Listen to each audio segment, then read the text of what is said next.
Cannabis Common Sense, the show that tells the truth about marijuana and the politics behind its prohibition.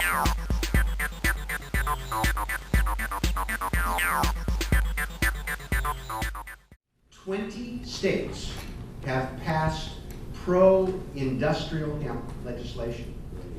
And more telling, 10 states, including Oregon, have passed legislation that remove barriers to its production. Let me read them. California, Colorado, Kentucky, Maine, Montana, North Dakota, Oregon, Vermont, Washington, and West Virginia. Pretty wide range of states all across the country. Now, as I think most of you know, hemp products are perfectly legal today. There is a retail market in hemp products we think is about $500 million now. I frankly think that's understated. We've watched the estimates since I've been working on this. The estimates kind of go up about the range of the market. And I will tell you that I'm convinced if we're able to move forward with actual hemp cultivation in Oregon and other states, I think that market is going to expand.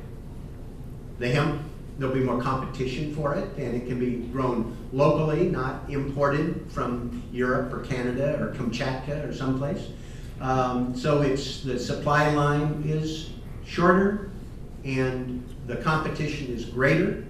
So I think that means that it's going to have overall an opportunity to make hemp products even more competitive than they are now.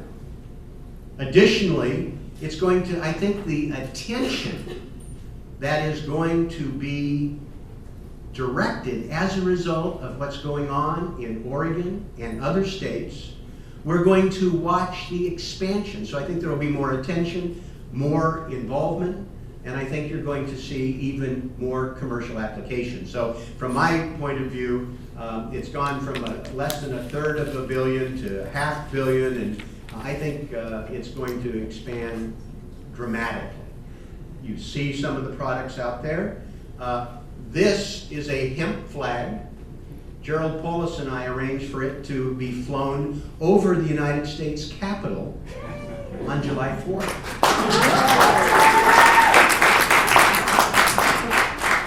You know, it's important to clear up the misconceptions.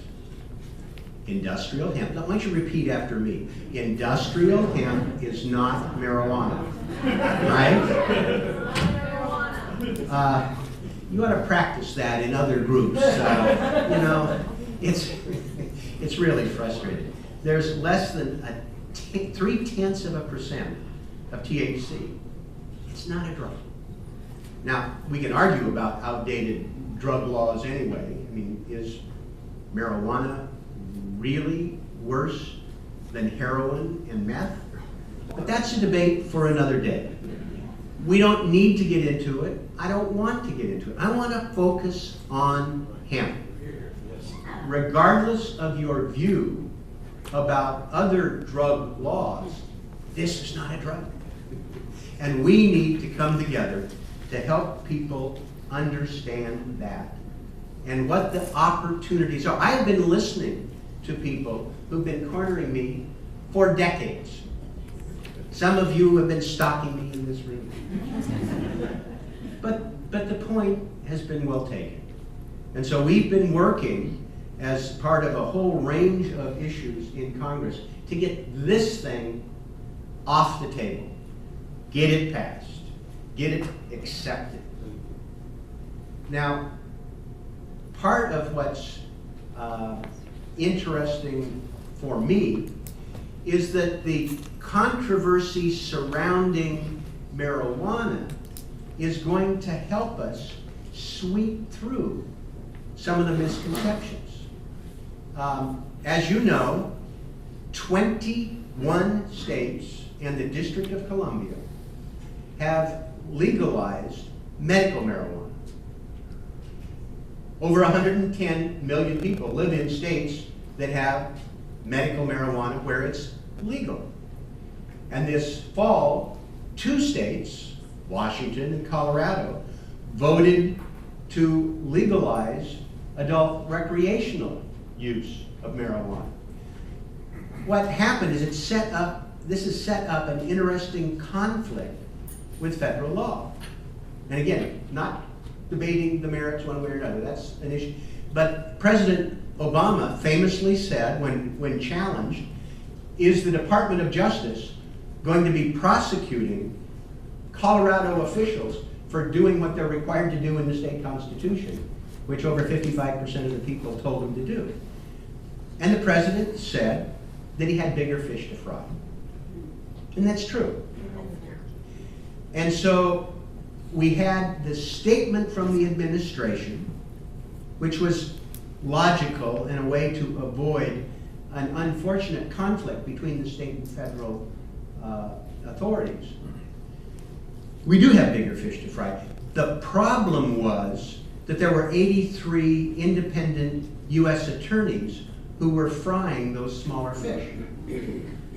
So we sought and obtained clarification from the Department of Justice that they would not essentially be prosecuting people who were operating under the color of state law, and set up some conditions whereby that would be respected. Well, this helps us even more, because if you can have a regimen in these states where medical or recreational marijuana is legal, and you can do this to the satisfaction of the Department of Justice, it ought to be a no-brainer to set up a system whereby hemp meets that criteria and would not be prosecuted.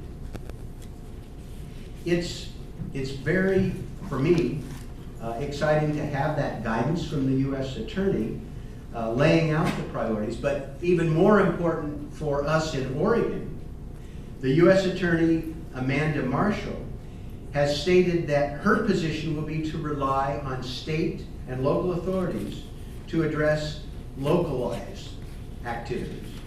And in a recent letter, and we've made copies, I think, from U.S. Attorney Marshall, the department expects that states which legalize cultivation or use of cannabis, whether for industrial purposes, medical purposes, or otherwise, will establish and enforce strict regulatory schemes that protect the 8 federal interests that are identified. They will take a trust but verify approach. And as long as the state follows through in imposing those controls, it's not likely that they will be, there will be any threatened federal act, and federal action will be less necessary. Look at the actual language, but the point is, if that's the case for marijuana, it certainly informs the guidance for hemp. So it ought to be easier, more direct, and virtually no reason that there would be any involvement. And it's important for us to give clarification to the men and women who may decide to be involved, that they're not going to be interfered with. And I hope that it gives the assurance to the state. The state has been extraordinarily, I think, forthcoming on this with the Department of Agriculture and the state legislature. So we're, I think, well positioned, and we'll actually have an opportunity to hear from a representative from the State Department of Agriculture today. Now, you may have noticed the last few months have not necessarily been the shining moments for the United States Congress. There have been some controversies and some dysfunction. But for me, one of the highlights in a really miserable period was watching in this Congress moments of bipartisanship around the hemp issue.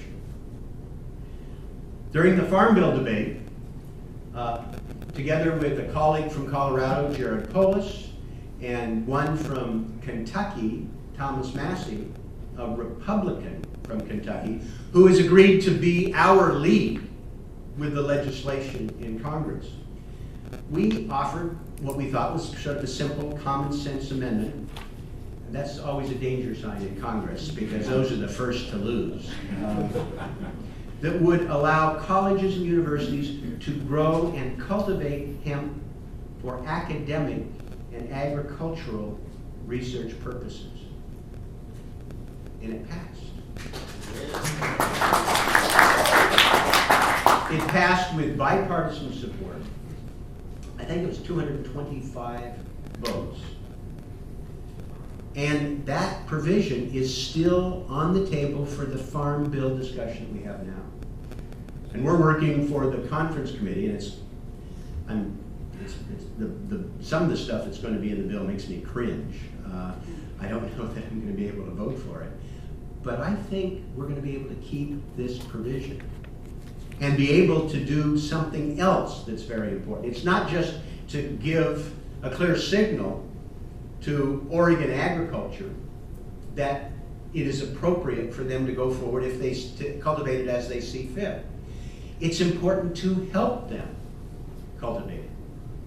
And for us to be able to do the research that OSU is capable of doing, they do amazing things there to help other Oregon industries, from the cheese makers, people who brew beer, wine, small fruits and vegetables, their forestry. I mean, they are not just American experts, they're global experts at OSU. Tremendously powerful research capacity. And now they might be able to do research on hemp in terms of how to grow it and product applications. That is a part of establishing a new element for Oregon industry. We're about to hear from an all-star panel. I think I've stalled long enough. I think we've got everybody here who's going to be here. Although, thank you, Cable Access, for being here. When you're on your exercise machine at 2 in the morning and just don't quite know what to do, and you're tired of watching speeches on the floor of the House on C-SPAN reruns, you'll be able to watch this and listen from our experts.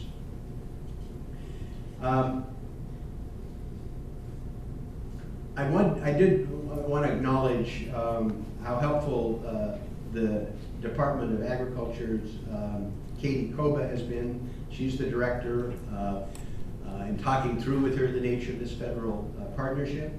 Whole Foods, a leader in adapting alternative products to retail markets and helping them become more mainstream. Thank you. Hearing from Rick Rutherford, an Oregon farmer I just met for the first time from Dufur, who's interested in doing a deep dive in cultivating hemp. Well, I think the stakes are high for Oregon.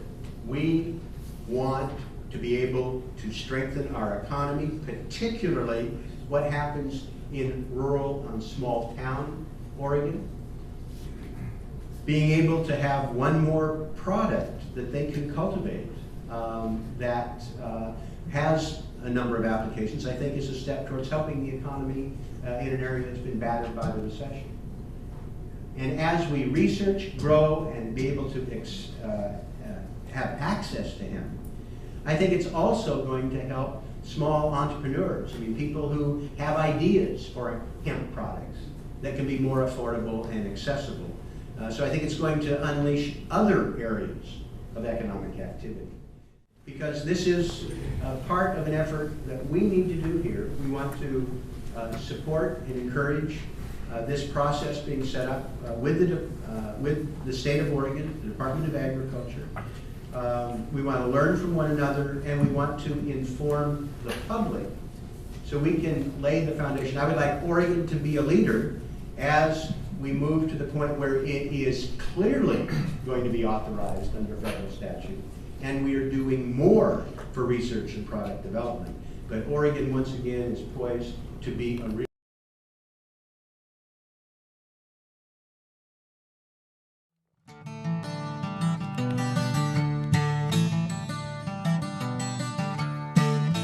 This is Mr. Henry Ford in 1941 with Popular Mechanics magazine showing off his car made from hemp. Well, come climb the mountain with me. come see what we can see. Come climb the mountain with me, and then we will all be free.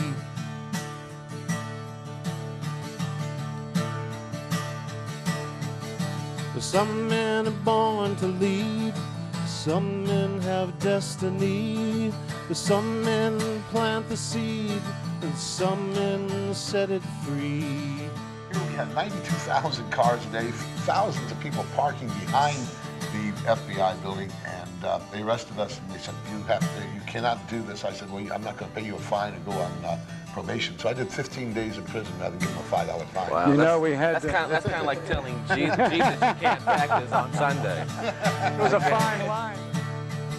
So come climb the mountain with me, come see what we can see. Come climb the mountain with me, and then we will all be free. Jack here and Ed Adair. Well, hi, guys. They must be on the hemp tour. Are you on the hemp tour? One man said we must hear. One man's voice was clear. One man heard the call.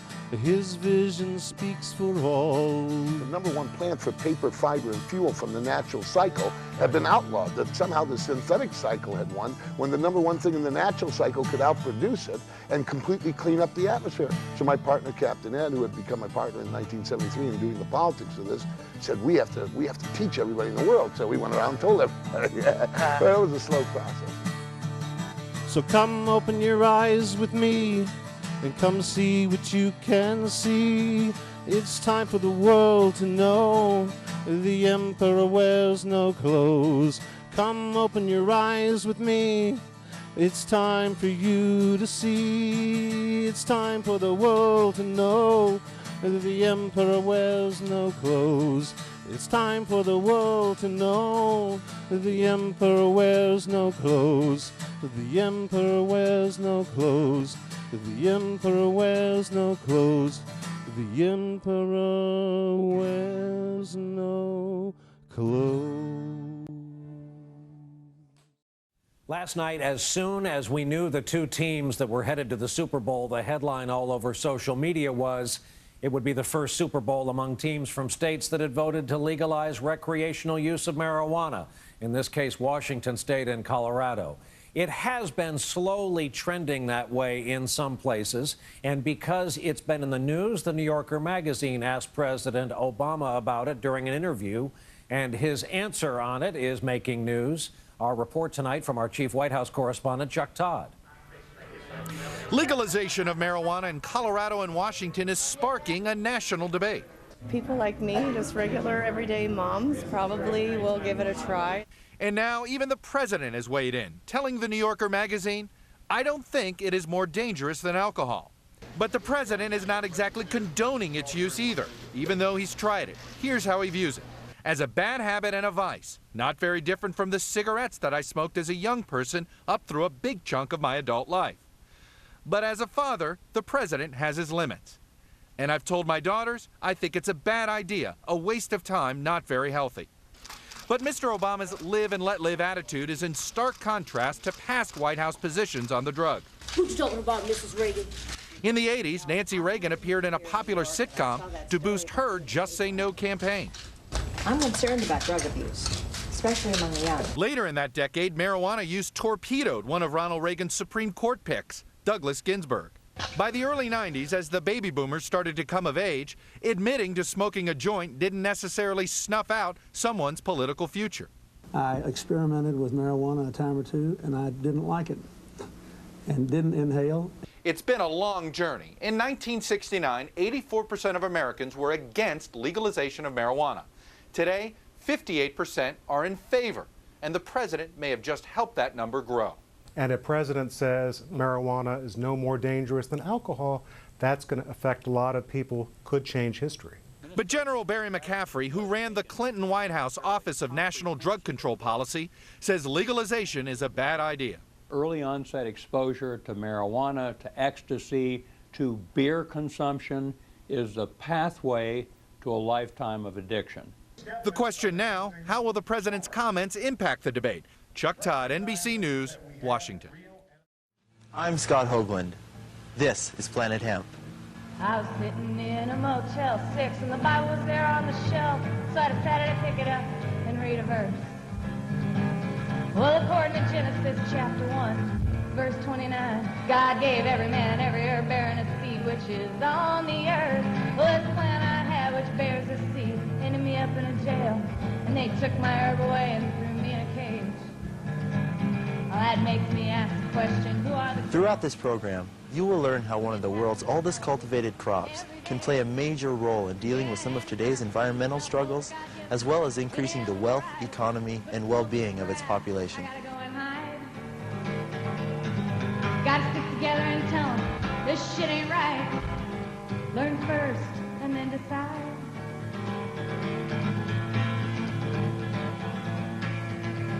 Allow me to introduce Dr. Tom Maloney. Research, hemp goes back a long ways for being used by man. Dr. Maloney is the head of the Wood Materials and Engineering Department at the Washington State University. It is in his laboratories that he and his associates test building products manufactured from hemp. Next, I'd like you to meet Ken Friedman, president of American Hemp Mercantile in Seattle, Washington. Ken imports and sells goods made from hemp, including paper, fabric, food, even furniture. And this is Paul Stanford, president of Tree Free Eco Paper in Portland, Oregon. Paul sells the many paper products that can be made from hemp, from envelopes to letterhead to corrugated boxes to computer paper. Well, our paper is made from non-wood fiber, primarily hemp. But first, let's clear the air of a few misconceptions. Hemp and marijuana are often referred to as the same substance, but this is untrue. Hemp is a plant that grows over most of the world. Its Latin name is Cannabis sativa. It is the same plant that marijuana comes from, but it's grown differently, and they hybrid it so it's very low in THC. If you were to think of an apple tree, hemp would be the tree itself, the bark, the roots, the stems, the leaves, the whole tree. Marijuana would then be the fruit of the tree, or the apples. Hemp is a crop that grows annually. It grows relatively rapidly, depending on location. In Pacific Northwest, from what I understand, is a good location for growing the hemp plant. You can get a lot of material grown annually. You can grow it on land that might not be good for forest. Perhaps the biggest hurdle tripping the hemp industry is the mistaken idea that when hemp is grown, marijuana is always produced. What a lot of people get confused about, what is hemp and what's marijuana, and I think in other parts of your program you're discussing that, but they're quite different. I always tell people, I say, well, what is hemp? I say, well, just think about hemp rope. That's the hemp that you're really familiar with. Marijuana is only grown on female plants. If male plants are grown, only industry-usable material is produced. Besides growing only male plants, science has created a genetic hybrid that produces no marijuana whatsoever. Well, non-industrial hemp would be illegal marijuana. The things that's being grown in people's basements are imported from Thailand. Industrial hemp is a different hybrid. It's grown differently. It's grown for the stalk. All the fibers come from the stalk, so they grow it close together. They don't grow it for the leaves or the buds. It's the same plant, but the plant that produces the best and most fiber doesn't produce the psychoactive substance in any quantities that are useful for drug production. They've been doing it for generations in Western Europe and for centuries in Eastern Europe. In fact, in the United States, we had industrial hemp until 1937. Scientists have dated hemp use back 12,000 years. It is known to be one of the first 4 cultivated crops. 12,000 years ago, hemp was one of the first crops that was purposely cultivated by human beings in the first agricultural settlements that sprung up in the Tigris-Euphrates valleys and in the Yellow River Valley. Sailing ships used hemp to make the sailcloth, and hemp's been used in making paper for centuries and centuries. This one plant was used to make the paper that Bibles and even the Declaration of Independence were printed on. Hemp has been woven into garments throughout history and across the world. Not only was the very first American flag sewn by Betsy Ross made from hemp, but so were the clothes and supplies of the many soldiers that fought to keep her waving. It was illegal not to grow hemp in some of the British colonies because they needed it for their sails and their ropes, and they needed enough of a production to satisfy the Navy. But more recently, in the 1940s, when the United States was at war in the Pacific and many of our supplies were cut off, the United States government produced a video called Hemp for Victory. This video was to encourage farmers to grow hemp for the war effort. American hemp must meet the needs of our Army and Navy as well as of our industries. In 1942, patriotic farmers, at the government's request, planted 36,000 acres of seed hemp, an increase of several thousand%. The goal for 1943 is 50,000 acres of seed hemp. Today, when grown for paper production, it would take 4 acres of trees to make the same amount of usable pulp material as 1 acre of hemp. Well, hemp is the longest and strongest plant fiber, so it can make a stronger paper than wood fiber. Wood fiber's maximum length is about 7 to 8 millimeters, where hemp fiber can be up to 3 meters long, or hundreds of times longer. That same 1 acre of hemp can be harvested 3 times a year, for hemp only has a 120-day growing season. Tree-free paper can be made with any combination of hemp pulp from 10% to 90% to 100%. The paper we're currently producing is 90% hemp, 10% cotton. And it's got the obvious advantages over wood pulp because you don't need to cut trees to make nice paper. It's also stronger than wood pulp. It can be recycled more times. According to USDA Bulletin 404, a waste product from making canvas, rope, lace, and linen, that waste product makes more than 4 times more paper than trees. According to a Dutch study that was published in last July of '93's Pulp and Paper magazine, the total production from hemp, both the bast fiber, which can be made into both paper and textiles, plus the hurd fiber, those fibers together produce more than 8 times more paper than the most productive tree species. Another advantage to hemp paper over tree paper is that no harmful acids are used in the bleaching process. It can be bleached with hydrogen peroxide to avoid the chlorine problems from paper industry. So it is an ideal product for paper. It's an annual plant. It yields a lot of pulp, and you can make paper with the byproducts of the textile industry. So you can use all of the plant and make each of them cheaper. All of the plant. Yeah. Hemp is composed of very long fibers, up to 15 feet in length. And depending on how the hemp is grown, these fibers can be woven into fabric. Fabric as soft as women's lingerie or as rough as burlap. Again, as you know, hemp fiber can be used in the United States and is being used in cloth products. The Chinese are doing a better job right now on the lighter weight fabrics. They are spinning finer threads that the Hungarians are able to do and will start doing in bigger quantities immediately. There are probably hundreds of products you could do from hemp. The ones we're currently doing are fabrics and almost everything you make from fabric. Clothing, bags, wallets, hats, things like that are all being made currently. Futons, it's a good upholstery fabric. Fabric made from hemp is 3 times stronger than cotton, is more water absorbent than cotton, and is warmer than cotton. It's a good alternative to cotton because it's grown without pesticides. It stops soil erosion. It's pest resistant. It's drought resistant. Cotton's Cotton has a lot of impact on the environment. It's grown with a lot of pesticides. There's some soil degradation problems. There's erosion problems. There's the problems of harvesting it and things like that. Hemp is very easy to grow. It's naturally resistant to pests, and it's naturally resistant to droughts, and so you can grow it without putting new chemicals into the environment. Visualize, if you can, a house made entirely of hemp. Start with the foundation, the concrete. In France, they have perfected a technique where you mix hemp hurd with lime. That substance then mineralizes into a material that is stronger, lighter, and more durable than concrete. As one of the numerous products where the hemp material could go would be into this product line, either as... On top of our foundation lie the building materials made from trees.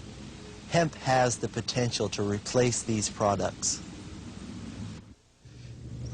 Long fiber is very intriguing to many people because you can take that and make into long structural pieces using that fiber, because you got the fiber length and the hemp fiber is very strong. Well, right now, the demand exceeds the supply, and because of that, that's driven the price up. In the long term, though, when there aren't the artificial barriers to the market that exist today, hemp fiber will be less expensive. Within the walls of our house, we need plumbing. Hemp can be made into a biodegradable substitute for plastic plumbing pipes. And here's a sample of a hemp board. There's some others here too. I'm holding up one. It looks something like what I just showed. Not quite the same, because some of this has to be worked out yet, exactly how to work with these materials. Some of the machinery isn't quite right, but that's because we're using wood machinery and not hemp machinery. Now, this board is not as good as this one over here. This is, again, you probably can't see it on the camera, but it has a nicer surface. It looks better, and I know, because the numbers aren't on the back here, but I do know it's much stronger in this. In fact, it's much stronger than the traditional MDF or medium density fiberboard I just showed you. In a house fire, people are often killed by the gases from their carpet as it burns. Hemp carpet releases no poisonous fumes. This could be around doors, windows, what have you, where we use high-quality lumber in the past, which we really don't have much of anymore, no matter what anybody says. As long as this is painted, you would never know the difference between this being a nice mill piece of Douglas fir, oak, what have you. If you want to have a wood grain, you can print it on, overlay it, and what have you. A lot of this is done already. So it's moving into a lot of the traditional uses where we used to have lumber. Oil from the hemp seed can even be used to make paints and varnishes.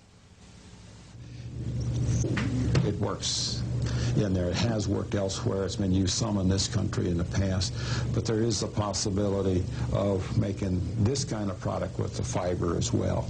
There's all kinds of mixtures too. You could use a good long hemp fiber on the surfaces and some poor fiber or particle in the middle, because it's for bending purposes, and the fiber gives you the bending property. So there's all kinds of opportunities. It's going to boil down to economics, like all of these things. How much does it cost to do it? How much does it cost to grow the material, harvest it, process it?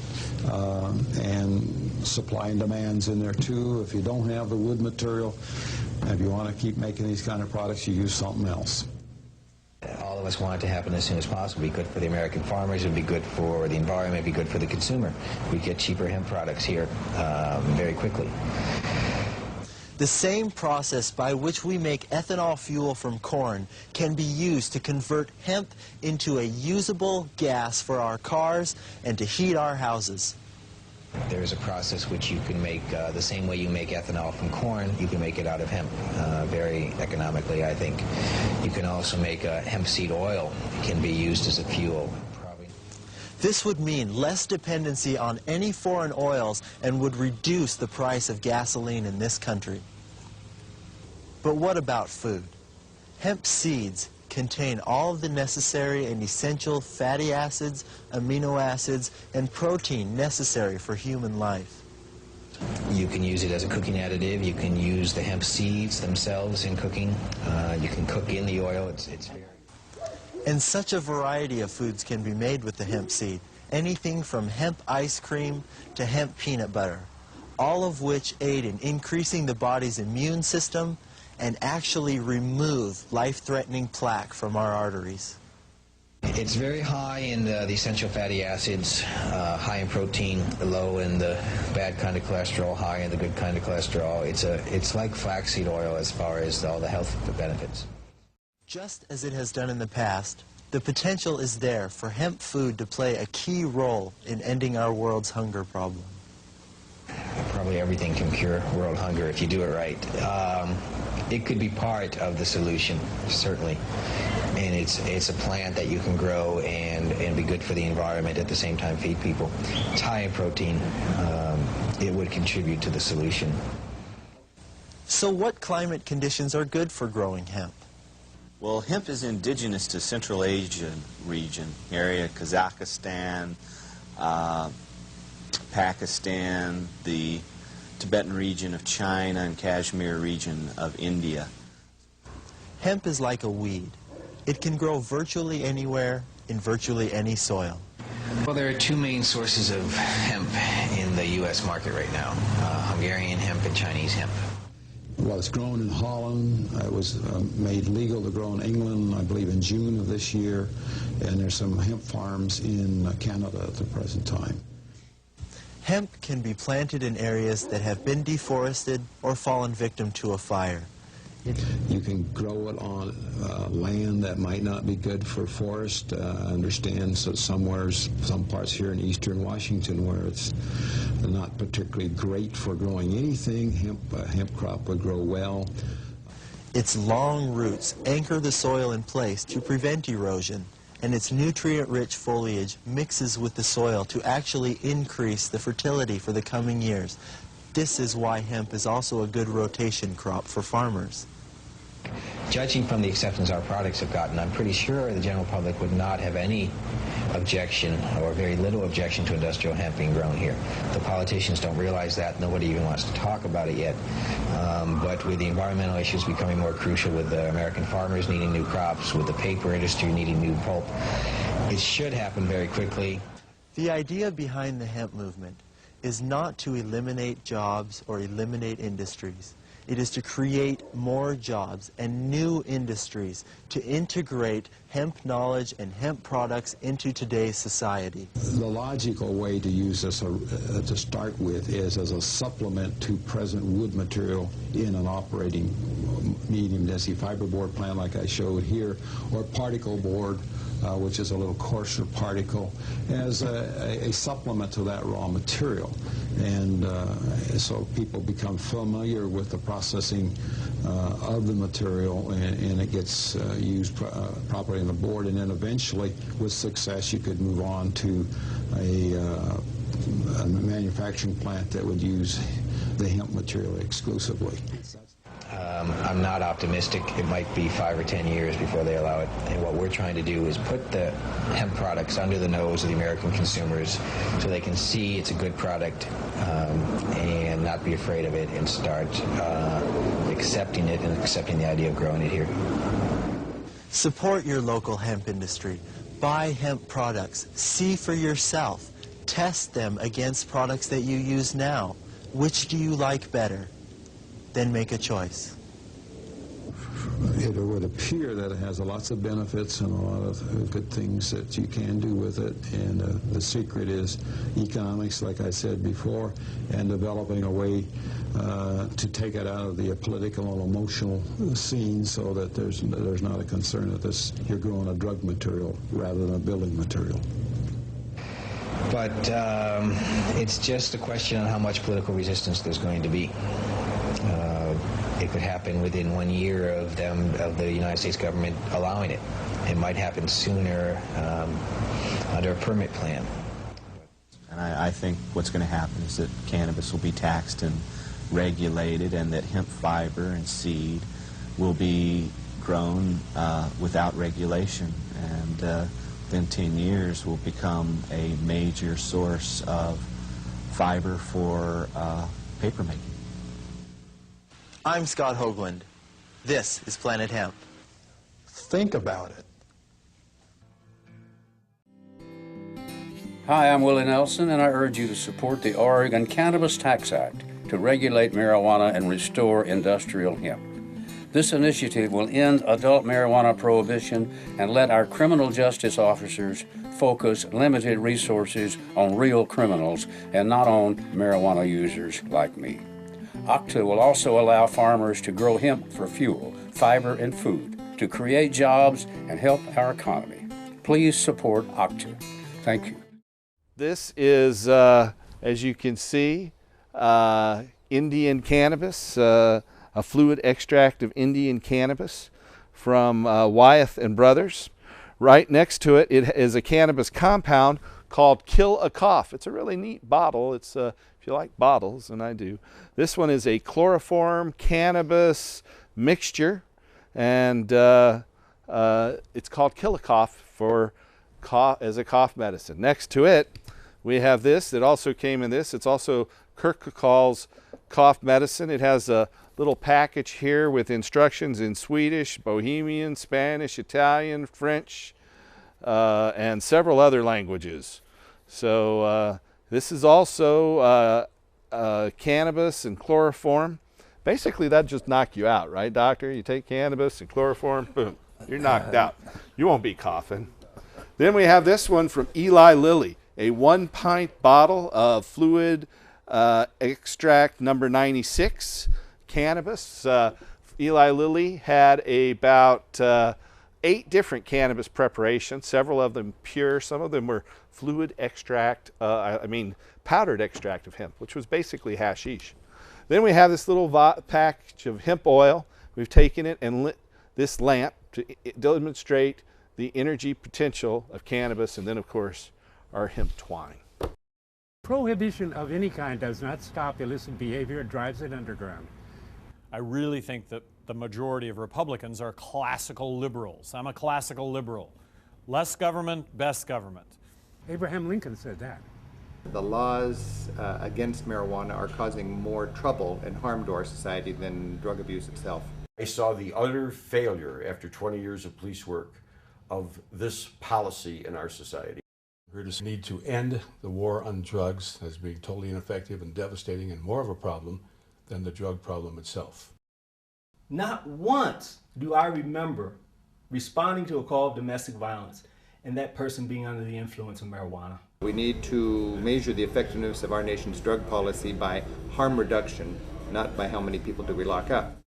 It's never going to be legal to smoke pot, become impaired, get behind the wheel of a car. It's never going to be legal to smoke pot, become impaired, do harm to others. We need to stop arresting 1.8 million people a year in this country on drug-related crime. We now have 2.3 million people behind bars, highest incarceration rate of any country in the world. We're spending too much money. My friends in Europe tell me a society has to make a choice, tolerate alternative lifestyles or build more prisons. And then they always follow up by saying, and you Americans have more people in prison than anybody else on the planet. It's not drug abuse that is causing this devastation. It is prohibition. Cannabis should not be illegal. Cannabis has been here for centuries, doing no harm and oftentimes good, often being used as a medicine throughout the centuries. But we have decided to make a war on drugs basically because by making a war on drugs, politicians can collect votes.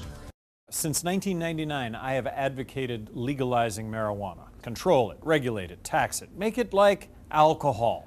In any category, marijuana is safer than alcohol.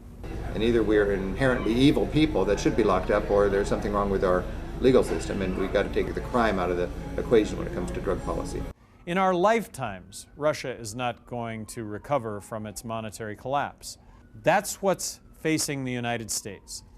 The good news is that we can fix this. You have some gravy in your face. This is Wavy Gravy, your basic psychedelic relic and temple of accumulated error. And your name is, sir? Casper Leach. Yes, Casper, and what do you want? This show. And this show is? Time for hemp. Ta-da-da-da-da! Give me an H! H. Give me an E! E. Give me an M! M. Give me a P! P. A P is a D that dripped. It's time for hemp. Yeah. And what are we going to talk about today? Hemp. And thank you for joining us today. Today we have a marvelous clown on our show, Wavy Gravy. He's known out throughout I the remember nation. Woodstock. I remember Woodstock. You see, it's like it was almost good. Think hard. Think hard. Thinking gets in the way of thought. Never forget that. Wasn't that a campaign promise that you made when you were running for, or were you running for president? My chromosomes have amnesia. No, I work for nobody. I'm with the Nobody for President campaign Nobody. because I believe nobody's perfect. Nobody keeps all campaign promises. Nobody knows you when you're down and out. Nobody bakes apple pie better than mom, and nobody should have that much power. If nobody wins, nobody loses. It's a pair of ducks. I work for nobody. I'm nobody's fool. Who you voting for? Who lowered your taxes? Nobody. Who legalized marijuana? Nobody. All right. Need I say more? Let's put him in office. Or her. Watch that sexist talk. I'm from Berkeley. Oh, excuse me. What did you do in Berkeley? In Berkeley, we ran for city council of the 5th district under the slogan, "Let's elect a real clown for a change." And did you get elected? No, but we got over 2,000 votes, and getting elected wasn't exactly what we had in mind. I mean, there would have gone every Tuesday for a couple of years. Meanwhile, when Ken Kesey came with his bus, and we loaded 100 pieces of media on the bus and set out towards the water supply, I knew that I didn't have much to worry about. So what kind of future plans do you have for politics then? Just say no's. And everybody who contributed to my campaign got a free nose. And we also advertised a rubber chicken in every pothole. Or how about some rubber pot in every chicken hole? That's really exotic. Why not? Why not? Yes, why not? Why not? Because some people like to control the photos of dead presidents. That's why not. It all has to do with greed and money, right? Otherwise, we would be smoking this stuff to our... It's just flowers, for heaven's sakes. What's wrong with smoking flowers? I ask you, sir. Well, actually, it could be bad for pollination, couldn't it?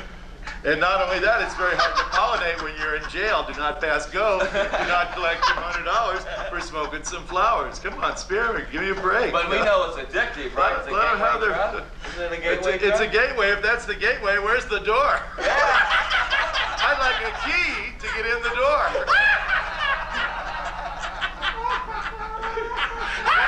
Why are these people having so much fun? Officer! Do you think we should make hemp maybe an industrial crop of some nature? Well, yes, we could make an industrial crop of hemp. We could build machines, hemp machines. We could build hemp automobiles. We could build hemp. We could build houses of hemp. We could build universes of hemp. Yeah. Truth is what you could use. And hemp is a purveyor of so many different things. For fuel. Hi, my name is David Niven. we can make paper out of it. It makes extremely slick paper that they use in the best of Bibles on my mother's grave. Remember, death is Patrick Henry's second choice. That's just a little aside here. And where do you see hemp in your future? I see hemp in, well, certainly I would like to cover my Ford with hemp. And I have nostalgia for the future, as my friend Stephen Ben Israel so aptly put it. These are the good old days. This is when we're going to legalize it. The 90s or the 60s, standing on your head. Amen. Now, and women, too. We're from Berkeley, remember? That's right, that's right. I see you brought a friend with you. Oh, yeah, this is Kilgore, my pet trout. And he just minds my phone numbers, and is this out of, no big deal. Is this out of where they had the Exxon? Tune a piano, you can't tune a fish. What? Oh, okay. It's stop fish from smelling, hold their noses. Yeah. This is what happens when you smoke this stuff, folks. It's much, so just make your papers and run your automobiles and just give me a hit every now and then. And like Hunter Thompson once said, when the going gets tough, the weird turn pro. Yeah! song you want to share with our people out there who are tuning in to this program? Sure. Okay, I'm a hog farmer, and years and years of driving around these crazy painted buses, and everybody says, well, you got to go over to that holler.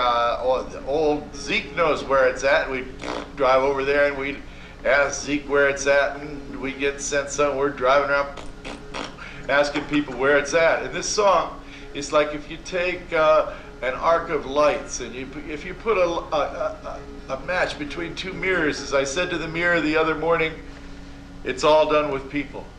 And if you stick a match between two mirrors, you get an arc of lights that stretches to infinity. And this song is that arc of lights.